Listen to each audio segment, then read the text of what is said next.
start by putting my microphone on. Good afternoon and welcome to the January planning meeting. I have a few items to bring to your attention, housekeeping items, if you would take account of these. Thank you. There's no expected fire alarm testing today. Therefore, if the fire alarm does sound, please follow the fire and emergency procedures that are applicable in the Council House. This meeting will be broadcast and will be capable of subsequent repeated viewings. So by entering the chamber and during the course of the meeting, members are consenting to being filmed and to the use of those recordings for webcasting. And please can I ask everyone, members, officers and the members of the public who speak, to speak clearly and directly into your microphone so that people watching can hear and that it's picked up properly online. And please ensure that all your mobile devices are turned to silent. So can I just ask our Democratic advisor if there are any apologies, please? Thank you, Chair. We've received apologies from Councillor Stevens, Councillor Sproston and Councillor Ney. Councillor Rainsford is substituting today. Thank you.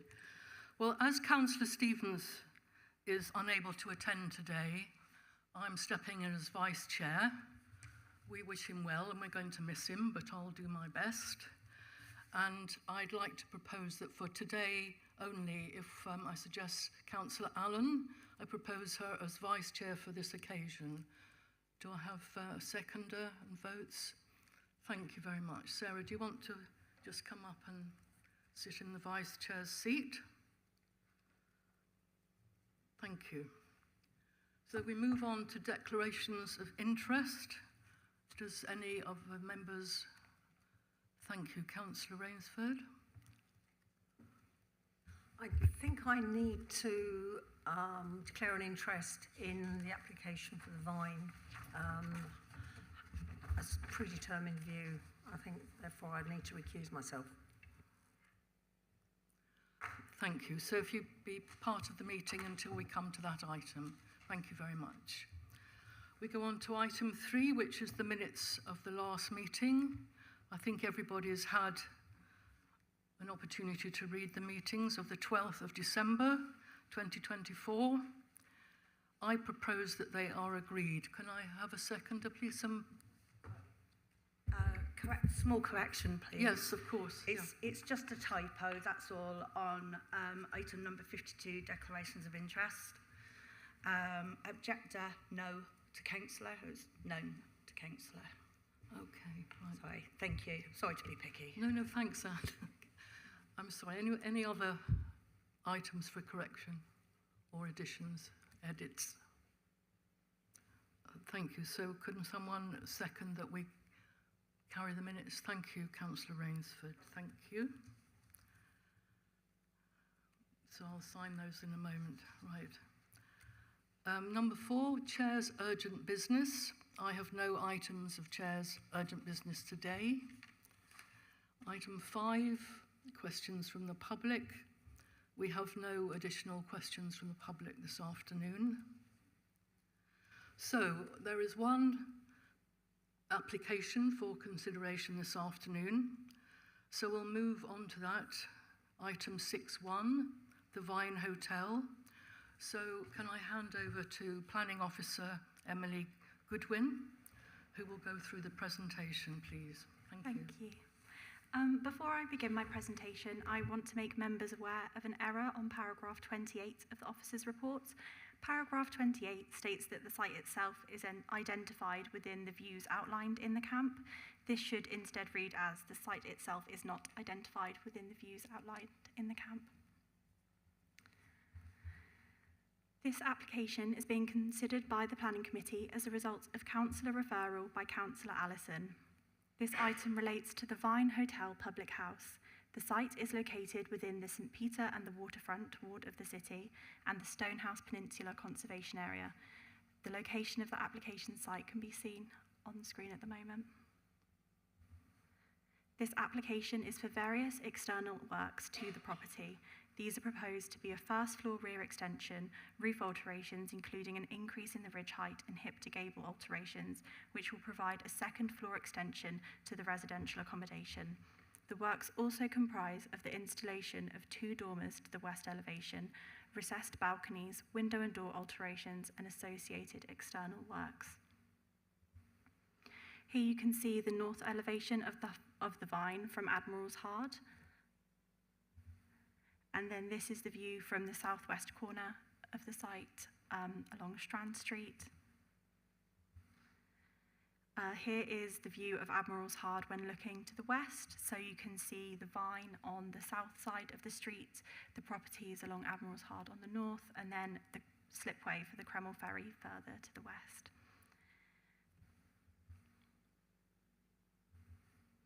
And then this view shows the street scene looking east towards Kreml Street and Durnford Street.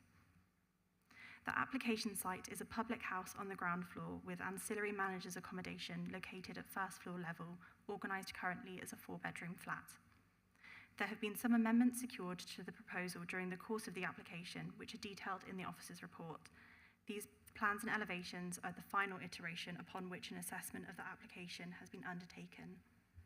So this is the existing and proposed basement plan. And here is the ground floor plan showing the alterations to the internal arrangement of the public house.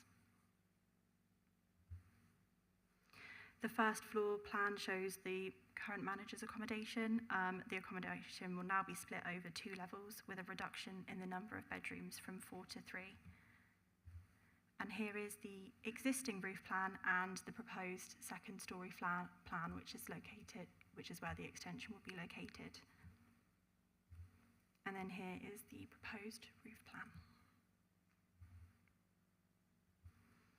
This is the existing and proposed west elevation. So this is the elevation when viewing the site from Strand Street. And then here is the north elevation. So this is from Admiral's Hard. And this is the south elevation of the site. And the east elevation. Existing and proposed section drawings have also been submitted. So this is the existing sections. And this is the proposed sections. The application has received a total of 125 letters of representation, including 45 letters of support, 79 letters of objection, and 1 neutral letter. Various concerns have been raised with the proposal, relating mainly to design and impact on the conservation area, amenity, highways, and the proposed use of the property. Representations have also highlighted environmental and ecological impact, refuse and waste, and drainage as concerns. The public house will be retained at ground floor level, and no change of use or subdivision of the application site is proposed as part of the proposal. The applicant has advised that the accommodation will continue to be occupied as manager's accommodation in association with the public house, ancillary to the sui generis use. As such, use of the property for accommodation not associated directly with the public house is therefore restricted by this planning permission and via condition remaining the flat to remain ancillary. The site is an unlisted building located within the Stonehouse Peninsula Conservation Area and has been identified within the Conservation Area Appraisal and Management Plan and considered to be a non-designated heritage asset, making a positive contribution to the conservation area. Officers consider that the works proposed are extensive, resulting in an overall increase in height and massing and a complete redesign of the roof space, which would be highly visible given the prominent nature of the application site, and as such consider that this is a finely balanced application. In considering the visual impact of the proposal, the surrounding area does demonstrate varied roof styles and heights, and various alterations, including dormer windows and balconies. Officers therefore do not consider the design itself would be out of keeping with the surrounding area, and as such is considered to be acceptable. The Council's Historic Environment team have been consulted on the application and raised no in-principle objections. Initial concerns were raised regarding the inclusion of UPVC windows. Further correspondence with the applicant has confirmed the use of aluminium and timber windows within the proposal, and a condition to secure full details prior to their installation has been recommended. Officers have also included a condition that all roof lights are to be conservation style. In line with historic environment comments, further details regarding the roof design and external materials have also been secured via condition. and a condition for the protection of identified features has also been recommended to ensure that the historic fabric is protected during construction. The site would impact on the conservation area. This is considered by the Historic Environment team to be negligible and at the lowest end of less than substantial harm, and find this is justified by the public benefits of the proposal, including retaining the public house and upgrading the historic facades. The proposal is not considered to harm other surrounding designated heritage assets. Turning to amenity impact, officers have applied the 25-degree guidance as outlined in the SPD to assess the impact on daylight for properties opposite along Admiral's Hard. Figure 26 shows that a 25-degree line shall be drawn from the sill height of opposite habitable room windows at ground floor level. When applying the guidance to the existing arrangement, the ridge of the vine currently breaches this 25-degree line. The proposed development would result in a larger breach of this line, suggesting that there will be some loss of daylight to properties opposite. Guidance in the SPD states that developments must not encroach upon the 25-degree line. However, as this is already breached and the historic layout of the street where the denser pattern of development lends itself to more limited levels of daylight, officers have taken a finely balanced view that the reduced level of daylight received would not be so significant as to warrant the refusal of this application. Officers have applied the 45-degree guidance to the proposed rear extension and find that it would breach the closest neighbouring habitable room window at number 4 Admiral's Hard. Given that this window is already impacted to some degree by the existing rear tenement, officers consider the proposal would not lead to a detrimental loss of daylight, which would warrant the refusal of the application. Officers have not raised concerns with the level of outlook or privacy, given the dense pattern of development. The separation distances set out in the SPD are already not met by the existing layout, and so officers do not consider that there would be a significantly harmful impact when considering the levels of outlook or privacy that have already been established. The site is located within a critical drainage area and partially within flood zone 3. The lead local flood authority raised no in-principle objections subject to further information. As such, conditions have been recommended requiring the submission of a flood emergency plan and details of the existing and proposed surface water drainage at the site. Surveys have been undertaken relating to birds and bats, which concluded that the proposed roof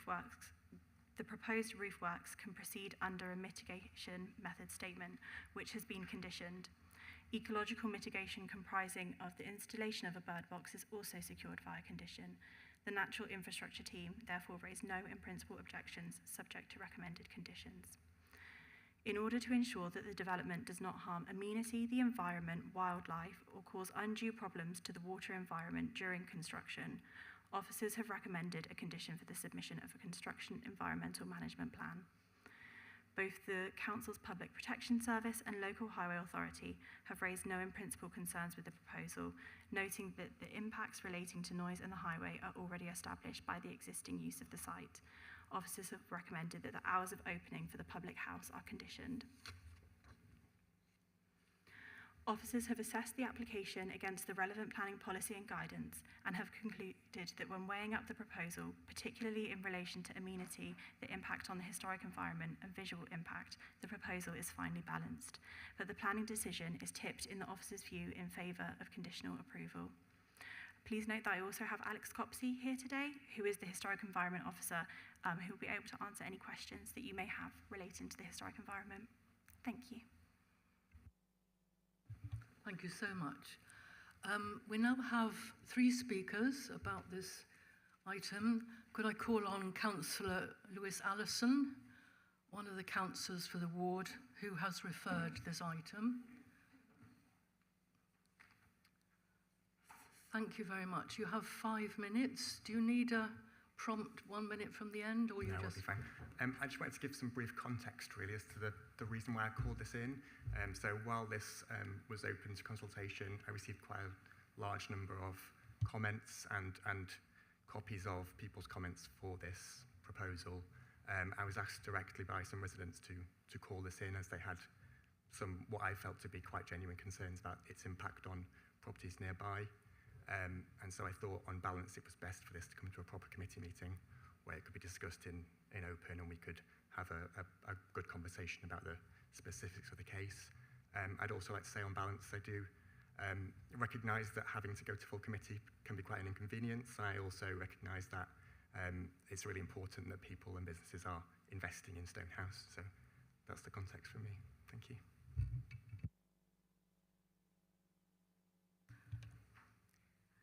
In that case, I'd like to call on Mr. Warren Cressinger-Dunn, who is the applicant. And if you'd like to come forward to the position here. Thank you. Thanks a lot. So you have 5 minutes. Do you want to be told when you've had 4? Okay, thank you. Yes, well, when you're ready, thanks so much. Good afternoon, Chair, members of the Planning Committee. My name's Warren Cressinger-Dunn. I'm the applicant and owner of the Vine Hotel. We're a Plymouth family reside in the local area. Thank you for the opportunity to speak today in support of the planning application for the Vine Hotel. I appreciate that the planning officer has already addressed the technical aspects of the application, which are strongly supported. I would like to take the moment to speak about the broader significance of this project, its impact on the local community, and the important role the Vine Hotel plays in Plymouth's heritage. The Vine Hotel, established in 1836, is a historic and cultural landmark within the Stonehouse area of Plymouth. Situated at Admiral's Heart, it's long served as the first and last pub in Devon, welcoming passengers arriving from Cornwall via the historic Kreml Ferry. The Vine is an integral part of a long-standing link to Cornwall, Plymouth, the Southwest Coastal Path, and the Tomorrow Way. Over the years, the Vine has been a meeting point for sailors, locals, and travellers, and an integral part of Plymouth's maritime tradition. For those of you that have visited the Vine recently, you'll have seen that sadly, like many heritage buildings, the Vine's faced years of neglect. And now, without substantial investment, this historic pub risks becoming part of Plymouth's forgotten past. The project is not about refurbishing a building, it's about securing the future of an important community asset and returning the Vine Hotel to its former glory, transforming it into a space that will serve the needs of local residents and visitors for generations to come. I wanted to highlight the significant private investment that's being made to breathe new life into this historical site. This is no small undertaking. This is a substantial financial commitment, not just to refurbish, but also future-proof this property. The existing roof is in a state of disrepair, while the internal infrastructure, plumbing, electrical, gas installations need complete replacement to meet modern safety and fire standards. Consequently, the planning proposal focuses on the building's future and long-term sustainability, ensuring that it's not just preserved, but also functional for the modern needs of a hospitality business that the community it serves. Pubs across the UK, and especially in Plymouth, are closing at an alarming rate. The traditional pub is no longer enough to ensure the success of this business. In order for pubs to remain viable in the future, they must evolve and diversify their operations. This is why the proposed changes to the Vine Hotel, such as the creation of new functional spaces and provision of staff accommodation and the introduction of any energy-efficient features, are essential. These changes are not about altering the essence of the pub, but will ensure that the hospitality business can operate efficiently. Additionally, we'll create additional local employment and provide clear benefits to the local community long into the future. Our experience with the Victual Inn Office Tavern, located just a short distance away from the Vine, shows what can be achieved when a building is revitalised with the community at its heart. Since acquiring and refurbishing the VOT in 2022, it's become a thriving venue for charity events, quiz nights, weddings, and more. We've worked hard to make it a welcoming space that fosters community spirit and pride. I wanted to highlight a point of note regarding point 6 representations within the planning report. The planning officer stated there were 75 objections and 45 supporters commenting on this application. I believe this is a misleading representation of the true community sentiment. 8 individuals made 51 of the 79 objections recorded. Many submissions were copies and sent multiple times. I raise this point as this project has actually raised more individual support from locals than objections. 43 individual supporters' letters were received from local residents and businesses who see the value in the Vine's refurbishment. These supporters recognise the potential benefits to the local community and understand the importance of preserving this historic asset. 1 minute. In conclusion, the refurbishment of the Vine Hotel represents more than just a business opportunity, it's investment in the future of Stonehouse and Plymouth. This development will restore and add a vital part of the area's heritage while ensuring that the Vine remains a vibrant and sustainable community space for years to come. Our experience with the Victual and Office Tavern has demonstrated our ability to successfully revitalise a pub, and we are confident that the Vine will follow the same path. The community support for this project is clear, and we respectfully ask Planning Committee to approve the application and help us ensure that the Vine Hotel continues to thrive as a beloved local landmark. Thank you for your time and consideration.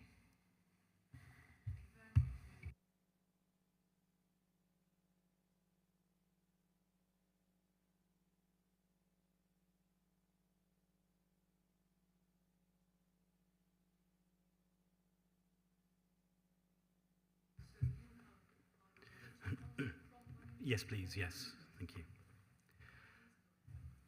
Thank you. I speak for a number of concerned local residents, many of whom are here today.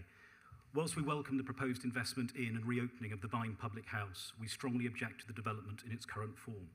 We believe that it would be an unsympathetic overdevelopment to the detriment of the Stonehouse Peninsula Conservation Area, an area which includes important listed buildings and nearby residential amenity.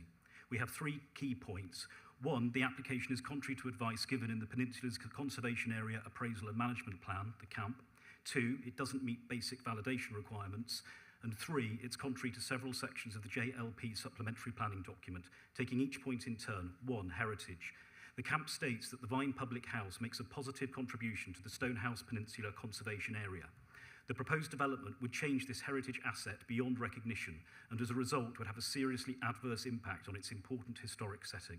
Currently, this historic building takes a very simple form, which is domestic in size and in keeping with the scale and proportions of neighbouring properties. The proposal, as a result of poor architectural detailing, would significantly increase its scale, bulk and mass so as to create an unjustified additional floor of living accommodation. The design would also introduce dormers, roof lights and balconies, in stark contrast to the building's current modest appearance and in a form which would be highly unsympathetic to its surroundings. For this reason alone, the application should be refused. 2, validation. Given the significance of the building's location within the conservation area, the application should have been accompanied by a comprehensive heritage statement. However, all that has been submitted by the applicant is a short section within the design and access statement. The PCC local validation list states that an acceptable heritage statement will contain sufficient detail to understand the history, character and significance of the building, size or area concerned, the justification for the works and any mitigation proposed. In breach of the LPA's own planning procedure, none of these requirements have been met. For this reason alone, the application should be refused. 3, breach of the supplementary planning document, the SPD. There are a number of material deviations from the SPD, a document which was voted on and adopted by this planning committee. To protect against the loss of amenities enjoyed by neighbouring properties, the SPD addresses the impact of any proposed increases in roof height with the 25-degree rule. Figure 26 of the SPD references the 25-degree rule with a diagram which states that developments must not encroach upon the 25-degree line. This could not be clearer, and to allow this application, contrary to the adopted SPD, would set a dangerous precedent. The purpose of the 25-degree line is to preserve amenity without impacting on existing levels of daylight and sunlight, and so this application cannot be approved in its current form. Additionally, an error has been made in interpreting this rule. At paragraph 48 of the officer's report, in considering figure 26 of the SPD, it is wrongly assumed that the 25-degree line is drawn from the sill height of the window, when it is in fact drawn from the midpoint of the lowest window, the adjacent patio doors in the diagram. Indeed, sill levels are not mentioned anywhere in the guidance. It always refers to the midpoint of windows, as does all BRE guidance, the guidance which sets the recognised benchmark for building science in the UK. Therefore, contrary to the statements in paragraphs 48 and 49 of the report, the existing building does not breach the 25-degree rule. However, there will be a significant breach if planning permission is granted. Regardless of the proposed changes in height, the proposed development would change the existing roof layout and design beyond recognition. As to this, section 13.48 of the SPD states, roof windows and skylights usually lie flush with the profile of the roof. Providing enough headroom can be created, these are normally the best option for roof extensions, as they allow the profile of the roof to remain intact and are likely to have less visual impact on neighbouring properties. This covers buildings which are not even of listed status or within designated conservation areas, so it's all the more surprising that justification or scrutiny has not been applied through a proper heritage statement. Paragraph 17.35 of the SPD, considering detail in conservation areas, and notably figure 49, identifies changes that can destroy the character of a street through unsympathetic changes, notably roof lights on prominent roof slopes, dormers, roof extensions and balconies, all of which feature in this application. We contend that for any one of these reasons the application should be refused, but in combination the objections overwhelmingly confirm that it should be rejected. To sum up, the application site is located within a highly sensitive area close to a number of listed buildings, including Stonehouse Barracks. The site is also a key gateway to the city via the Kreml Ferry. The application should therefore have been supported by a heritage statement in accordance with the local validation list. The proposed development is also contrary to several provisions of the adopted SPD. The community welcomes investment in the Vine. We are objecting to this development to protect the historic character of the building and the much-loved conservation area in which it sits. The current proposal does not align with adopted PCC planning policy, but we would welcome the submission of a new revised planning application which properly addresses the legitimate concerns of local residents. In all the circumstances, members are requested to refuse this application at this time. Thank you, and we're grateful for the committee's time.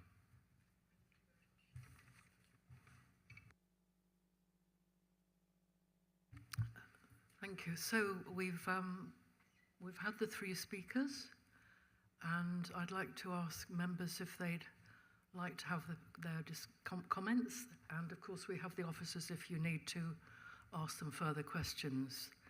Councillor Freeman. Thank you, Chair. I do have some concerns over the 25-degree rule. May need some further clarification over that. One of the particular concerns I had was when it is said that there may be some impact onto, not particularly the property shown in the drawings, but there's reference to, I think it was number 4 and number 3, Admiral's Hard. And they're saying that the windows it would impact on are non-habitable rooms. They may be non-habitable at the moment, perhaps.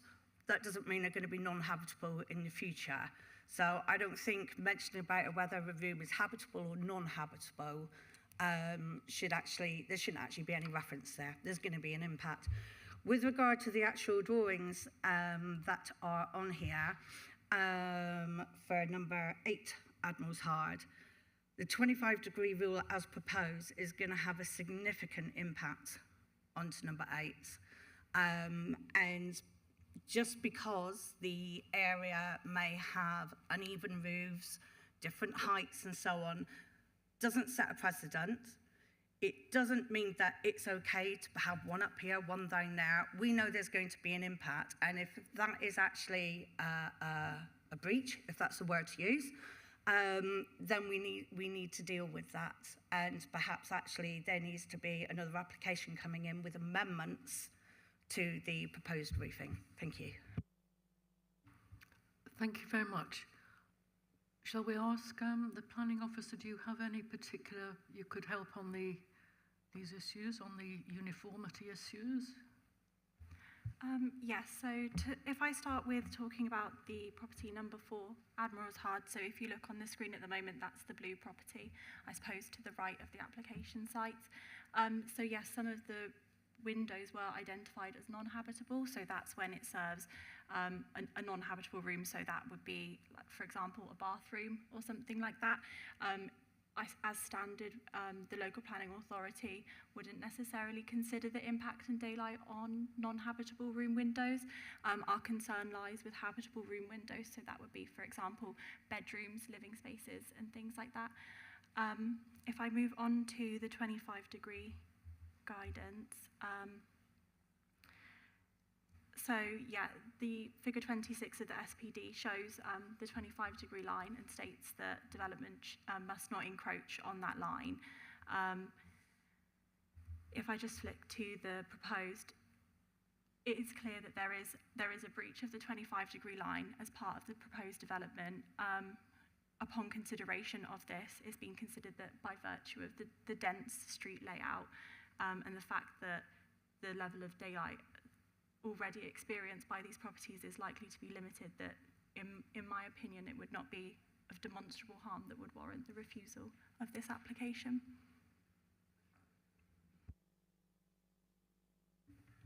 Councillor Goslin and then Councillor Watkin.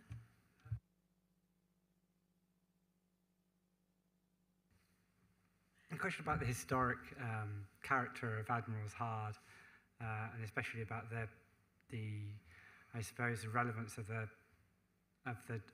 proposed alterations to the Vine, especially around the dormers. I mean, looking around the street of Admiral's Hard, every single property on the other side of the road has dormers, some of them considerable dormers. Presumably, I'd like to ask if those were probably not original to those properties, but were actually subsequent changes to those properties. And you know, given the number of dormers on that road, would the addition of another property with dormers really have a detriment to the character of that road now?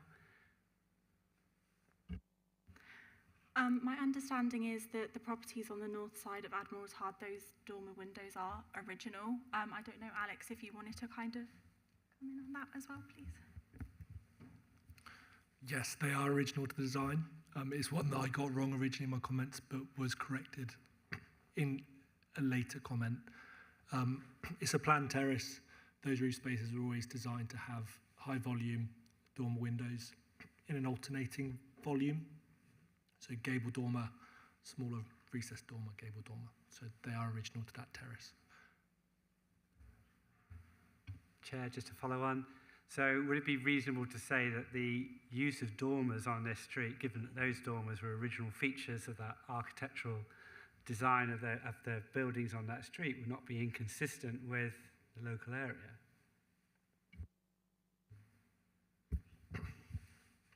Dormers are pretty synonymous with both Durnford Street and Admiral's Hard. The vast majority will have them. When we consider suitability of dormers, we're really looking at scale. The dormers proposed are within what would be a historic scale. It's the high volume, boxy flat roof ones where we would start to question whether it impacts on the aesthetic of the building. And we consider the dormers proposed to be consistent with historic dormers seen elsewhere within the conservation area. Thank you very much. Watkin. I attended the site visit yesterday, and there was a whole lot of scaffolding up there that was really high.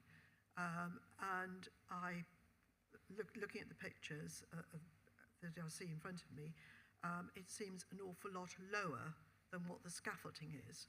And I'm wondering why the scaffolding has been built so high, and whether you can assure me that, in fact, the level of the roof is roughly the equivalent to the level of the roof on the houses opposite. So in terms of the scaffolding, scaffolding doesn't require planning permission, and so I wouldn't know really why the scaffolding has been constructed to the height that it is. In terms of the proposed height of the extension, so currently, so essentially the proposal would result in an increase in the height when viewed from that north elevation on Admiral's Hard, an increase in the ridge height of about 2 metres, and that would be approximately the same on the west elevation as well when you view the ridge from that side. So, you know, I haven't measured the height of the scaffolding, and so I don't know how tall that is, but presumably, you know, that is taller than that 2 metres. And so, taking that into consideration, you know, the application has been assessed on these plans, and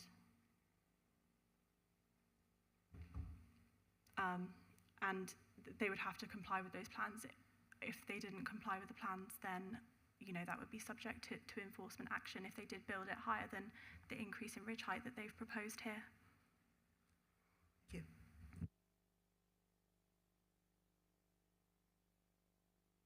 Thank you, Chair.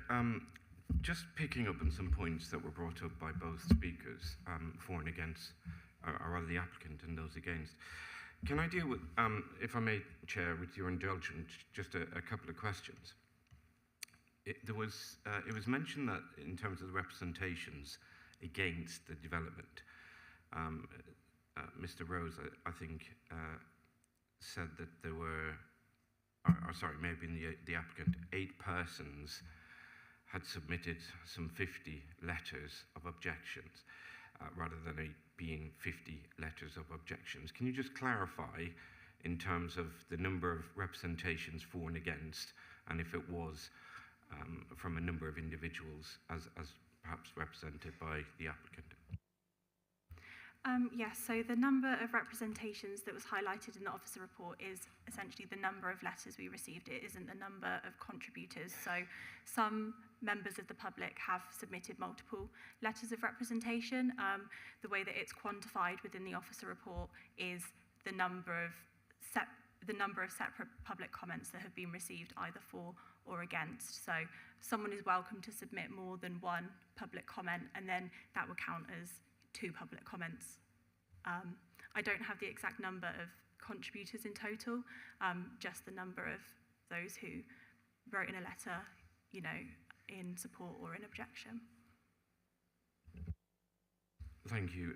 Again, through you, Chair, can you help me with the heritage statement? Can you set out the expectation, what's required, and whether it was complied with, please? So because the application site is located within the conservation area, a heritage statement is required to be submitted alongside the application. A heritage statement was submitted and was received. That was a short section within the design and access statement, and so for the purposes of validation, that was considered sufficient.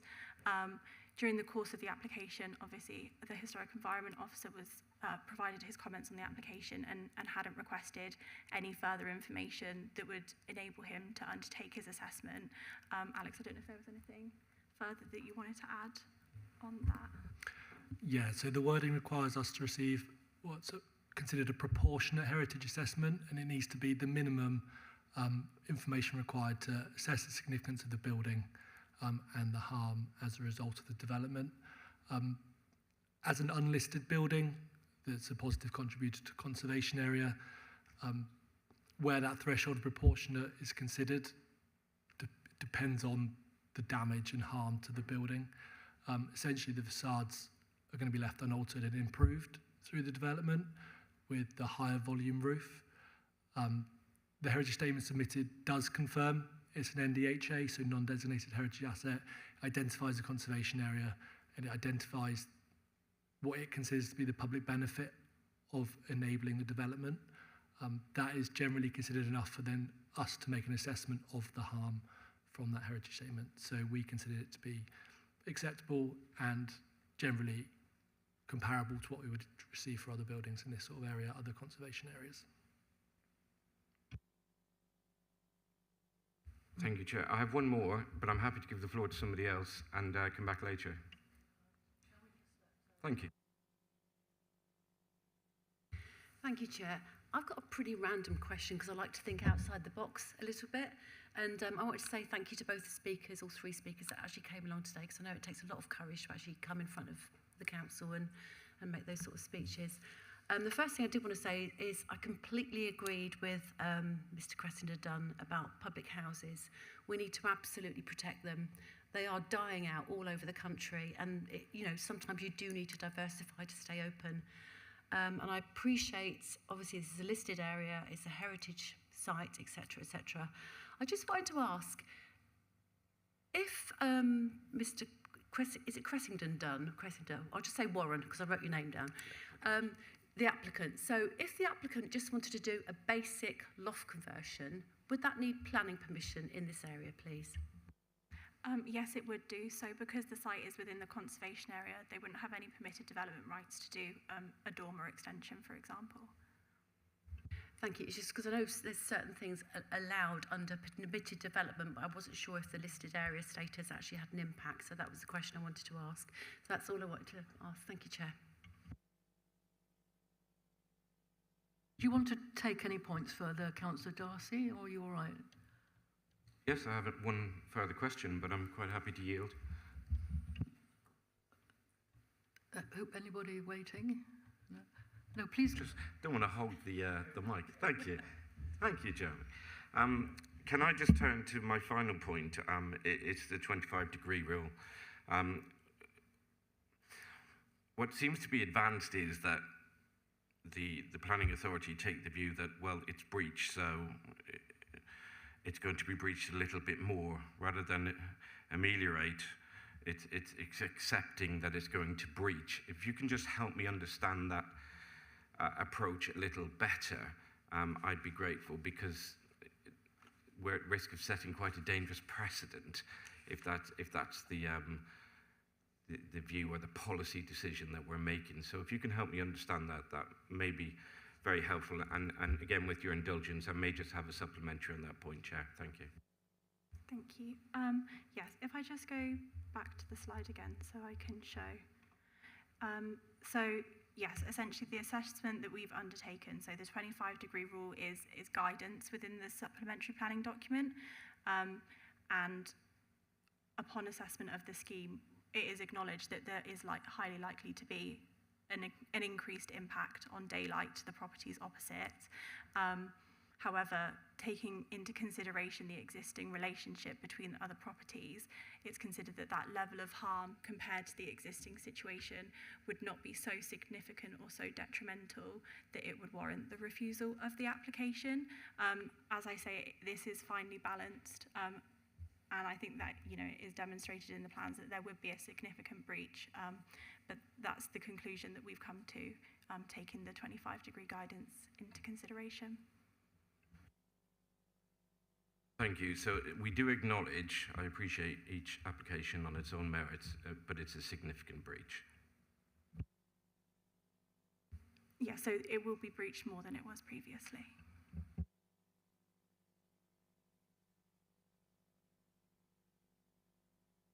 Councillor Freeman, was it? So, I'm sorry, Councillor Freeman and then Councillor Smith, thank you.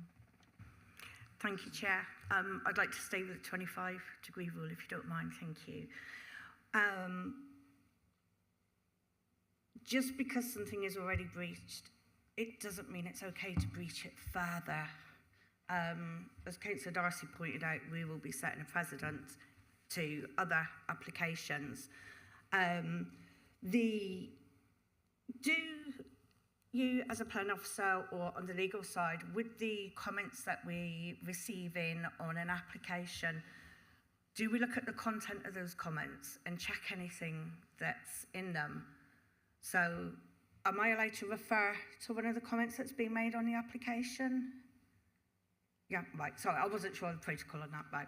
So, for example, there is a comment, one of the comments that's on the online application actually states that from the drawings provided, he would actually suggest, I've got to read it, it's very small print, he would suggest that the window in the roof of 8 Admiral's Hard is actually about 3 metres lower than what is in the application drawings. So what is already a breach, which is going to become a more significant breach, if his window is actually 3 metres lower than what's in those diagrams, it's going to be a massive breach. How do we look at that? How do we approach that? Thank you. I just want to clarify on one point about the location of that window in the roof space. So concerns, were raised within a public comment regarding the accuracy of this section that's been used to assess the 25-degree guidance. Essentially saying that they had some concerns that the dormer hadn't been depicted accurately at number 8 Admiral's Hard. Further clarification was sought from the agent to see if there had been an error in the drafting of the plans, and it was found that there was an error. Originally, this plan, the dormer window that you can see at 8 Admiral's Hard was up to the ridge height instead of being slightly set down. And so an amended plan was received showing what they say is the correct relationship between the two properties. Based on this information, we haven't been provided with any reason as to why this wouldn't be an accurate plan that has been submitted and so has been used for the assessment of the application.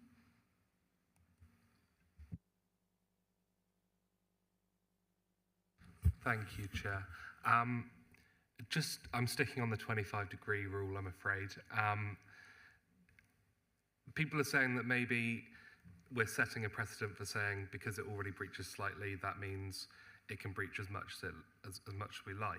But looking at the elevation of the building, it looks like it's going to be coming up to a similar sort of level as the houses next to it, the buildings next to it, up the hill from the site of the application.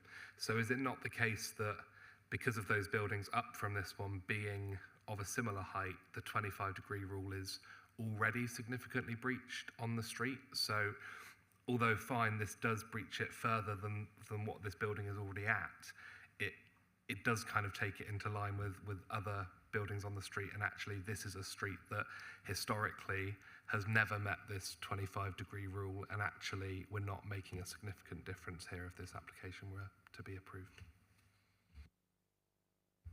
I wouldn't be able to comment on the relationship between other buildings along the street, just as we don't have that information that's been submitted with this application. However, I do want to make it clear that the assessment of the scheme is not that any breach of the 25-degree rule would be acceptable. You know, we've taken into consideration the surrounding height and massing of buildings and made a proportionate decision on the basis of that. Councillor Smith, okay. I mean, I think those of us who went to the site yesterday, it is true that the new roof will be at the same level as the one slightly higher up, nearer the top of the road. Councillor Carty? Hi, yeah, thank you, Chair. I guess I wanted a bit of clarification around the heritage aspect. So we've heard somewhat that you were reassured on a heritage perspective with what was provided, which is good to hear. But we've heard, I guess, both sides of the coin. One, sort of the heritage angle of protecting an asset to a community, but also we've heard the angle of protecting the community from overdevelopment. And I guess I just wanted to sort of confirm, because my understanding is, you know, the marine space that sits alongside this, we're looking with a view towards Admiral's Hard here on the screen at the moment, and we can see some beautiful properties there. But behind that, there's been huge, significant development over a number of years. There's been a significant amount of commercial spaces lost and turned to residential. Is that considered as part of this process?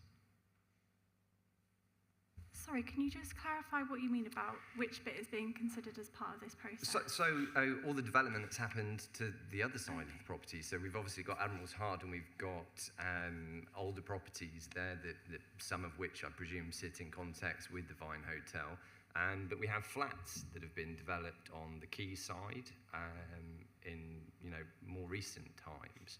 And there's a lot of commercial space in the wider Stonehouse area that has been lost, and I just wondered whether that was part of the conservation consideration when it comes to heritage. So I don't know, Alex, do you want to kind of come in on that one, please? So if we're looking at the vines in isolation, the National Planning Policy Framework seeks to create the optimum viable use for a heritage asset. In this context, it was, as far as we can tell, a pub from 1836. Its optimum viable use would be to deliver a scheme that would allow it to remain a public house with public access for people using those facilities. In a more broader context, you're completely correct. So the nature of the Stonehouse Peninsula has changed, so that industrial waterfront, timber yards, the quarter deck was formerly a coal quay, so was the next yard.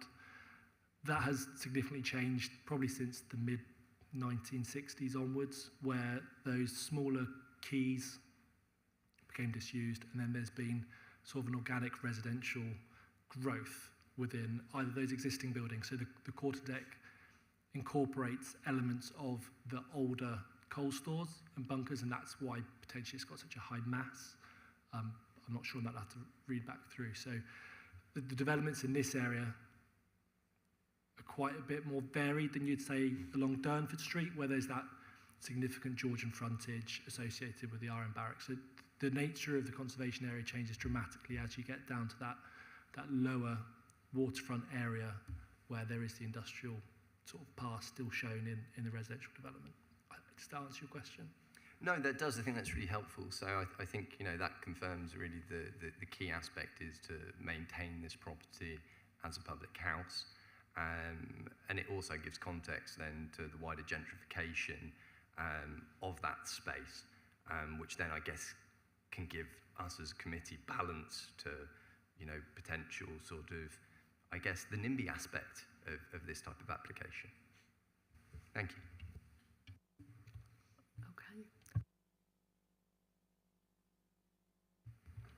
Thank you, Chair. I'd like to go back to the 25-degree rule. It's called the 25-degree rule, and you've said it provides guidance. Is it a hard and fast rule? Is it just guidance? If so, how much influence does it have over your decisions? Yeah, so the 25-degree guidance is within our supplementary planning document, and that is a guidance document. It's not policy, and so we use that to help us with making a decision on applications. But it's, you know, if something was against a certain part of the guidance, that wouldn't necessarily in and of itself always be grounds for the refusal of an application. We can take a balanced approach within the planning process, and in this instance, taking into consideration all of the material planning considerations, officers have come to the view that whilst there are certain aspects of the SPD that the proposal does not comply with, on balance, the scheme is still considered to be acceptable. Is that right?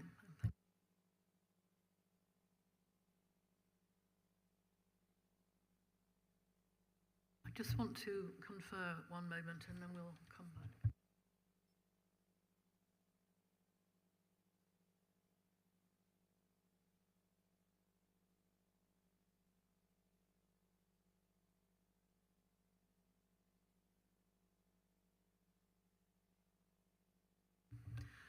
Thank you. Well, I think we have raised quite a number of points and concerns.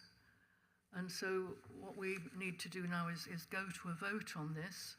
So we'll be looking at the recommendation, point 14, and we're being asked, it is recommended, and to grant conditionally. And as you know, there are quite a number of conditions that have been laid down if the application goes ahead. So I'll be asking everybody to vote. It's clear how you vote: green for yes and red for no, I think. Okay, thank you.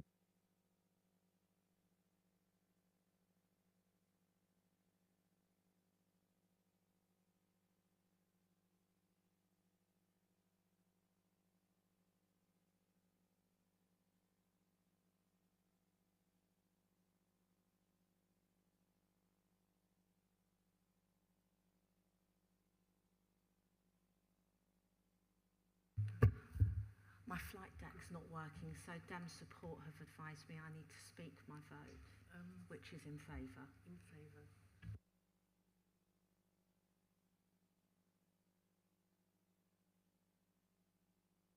Councillor.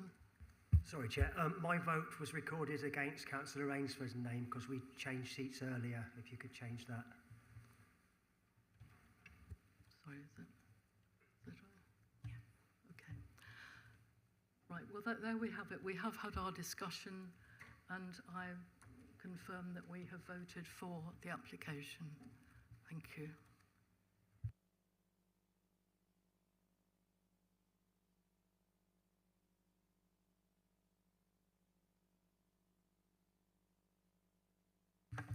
Do any of the members have questions or effects of item 7, which are the planning application decisions that have been brought forward in the last month? Anybody want to raise any issues?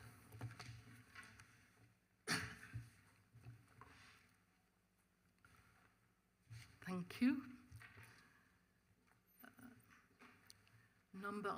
Item number 8, that is noted. Item number 8, does anyone have any questions in respect of item 8, which is appeal decisions?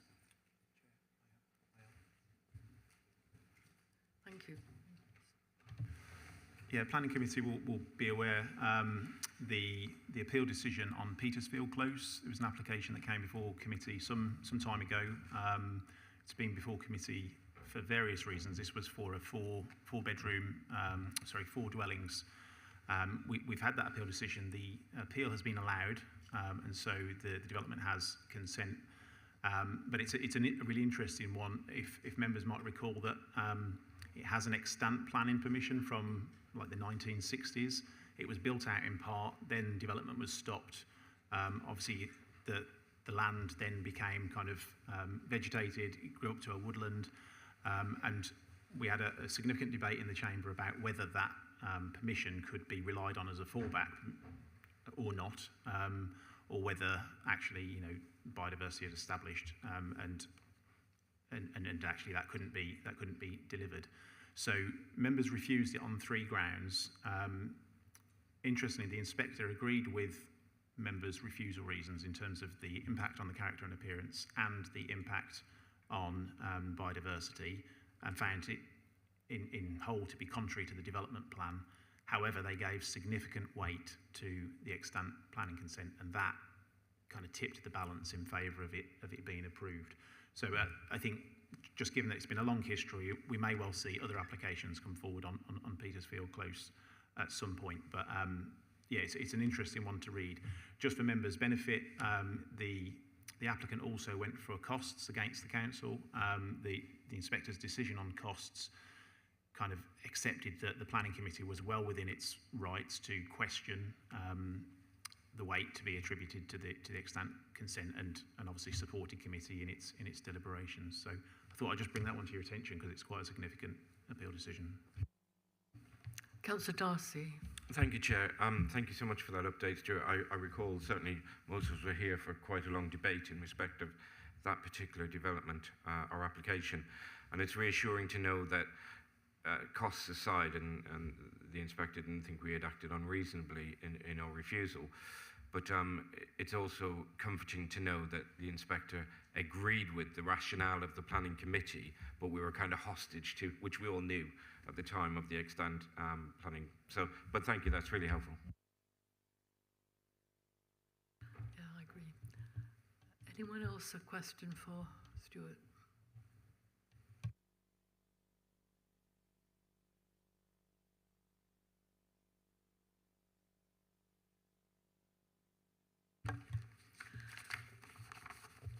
Thank you.